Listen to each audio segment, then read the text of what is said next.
घटमापुर नामक गांव में एक ईमानदार सब्जी वाला रहता था, जिसका नाम विवेक था।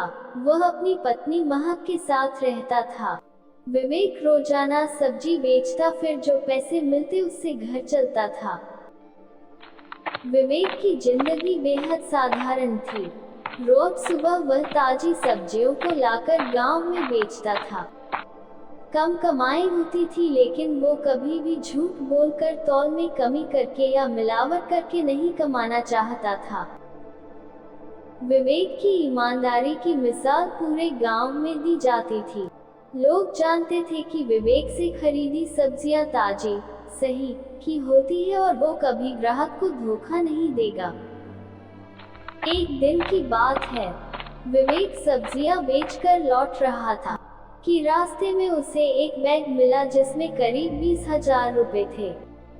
पास ही सड़क पर एक अमीर आदमी परेशान घूम रहा था। विवेक समझ गया उसी का बैग होगा। विवेक बिना देर किए आदमी के पास गया और बोला, बाबूजी, क्या आपने कुछ खोया है?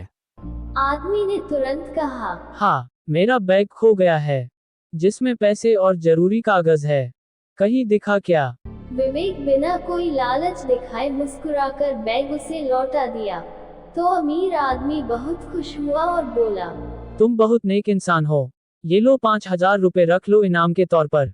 विवेक ने सिर झुकाकर बोला, साहब, मैं सब्जी बेचता हूँ, भीख नहीं मांगता, ये मेरी ईमानदारी है। कोई सौदा नहीं, अगर आपने जरूरत समझी तो बस मेरे से सब्जियां खरीद लीजिए, यही मेरे लिए इनाम होगा। अमीर आदमी ने विवेक की ईमानदारी देखकर उसे अपने बंगले में एक स्थायी ठेला लगाने की इजाजत दी। अब हर सुबह उसके गेट पर सब्जी बेचता और वहां से पूरे गांव के लोग उससे सब्जियां खरीदने लगे। उसकी कमाई बढ़ने लगी। धीरे धीरे विवेक ने एक छोटा सा दुकान खोल ली और अपने दोनों बच्चों की पढ़ाई भी शुरू करवाई। कुछ साल बाद विवेक के बेटे सरकारी अफसर बन गए।